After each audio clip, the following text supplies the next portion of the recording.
Bugis, ang Muli Silito at welcome po sa akin channel, Valyaris Garden. Ang sishare ko naman po sa inyo ngayon kung paano tayo mag-aalaga ng ating mga bougainvillea ngayong tag-araw, tag-init. Kasi iba yan sa pag-aalaga natin sa tagulan, iba rin pagka tag-araw. Kagaya dito sa mga bougainvillea ko dito. Kasi mapakabilis matuyo yung yung mga lupa ng bougainvillea natin.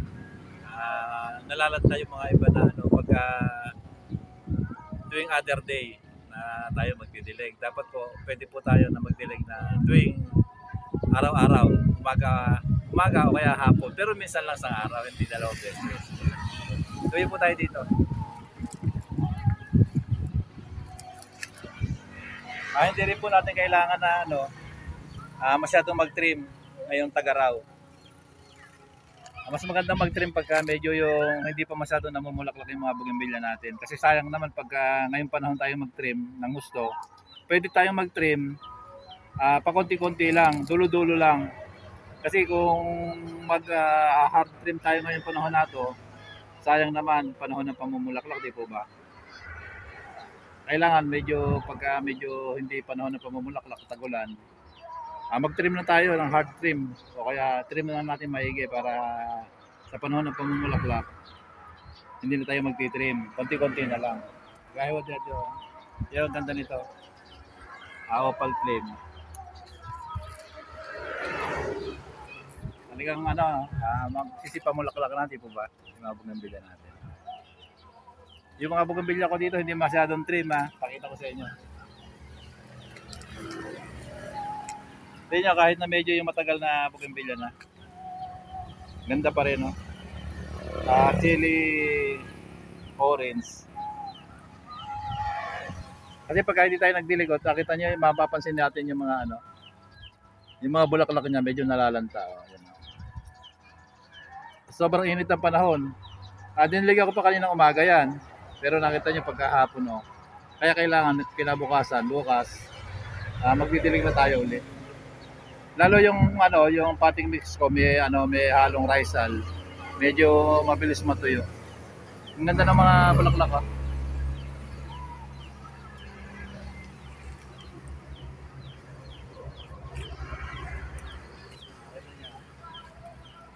Diba?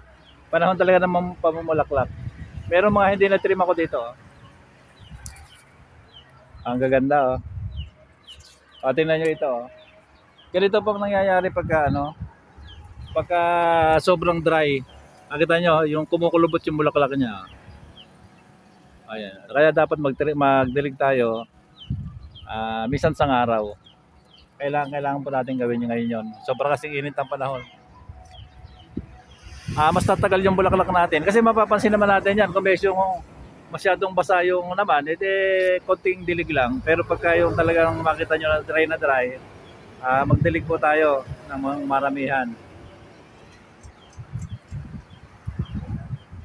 So ba, ang ganda ng mga bulaklak natin ngayon. Kumpul-kumpul, ang ganda, sobra. Yellow. Punong-puno siya. Dahil natin mga bulaklak ngayon, nakita nyo dito. Halos pa na may bulaklak, dinidiligan ko siya araw-araw. Mapansin niyo po ito, ganito yung Cristina. Ganyan kaganda ang bulaklak ng Cristina. Di ba? Ganda. Ito yung opal flame natin, talaga the best. Nakita nyo ito, parang tela ang bulaklak niya. Ganda. Kaya doon, yung mga Japan silk ko, ang gaganda yun, Hindi lang na-trim, kasi itong sinabi ko na sa inyo dati na na hindi ko masyadong tinitrim kasi pang mother plant. Ito naman yung mga rooted natin na maliliit, lakas ng hangin, Nakita niyo yung mga bulaklak niya. Kasi pamulaklak na talaga. Ito araw-araw ko na rin dinidiligan. Nakita niyo.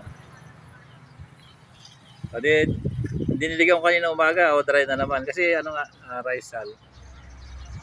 Diba? Dahil bulaklak. Ayan na. Lapit tayo. Hindi, meron pa doon sa kabila, Ayan.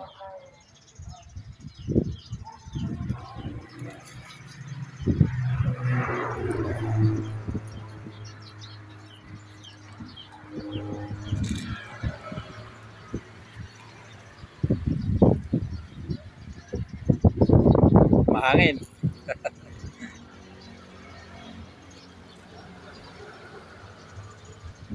Pero pa rin yung mga walang bulaklak.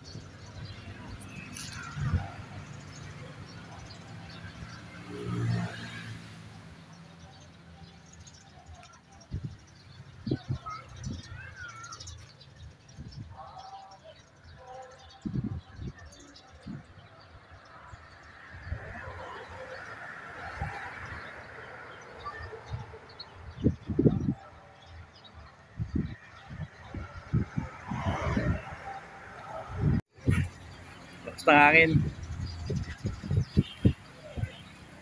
Makita niyo yung mga bougainvillea ko dito. Pasalin lang muna natin. Ganun lang pag-aalaga ngayon Tagaraw. Minsan lang tayo, minsan sang araw tayo magdilig.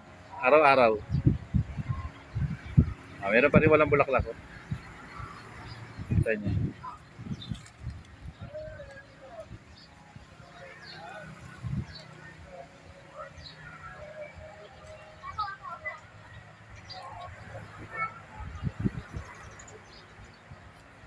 Mas maganda talaga pagka nag-trim tayo yung medyo hindi masyadong namumulaklak pa, yung medyo tagulan pa. Pagka Tagaraw nakakapanghinayang, maraming bulaklak. Dito.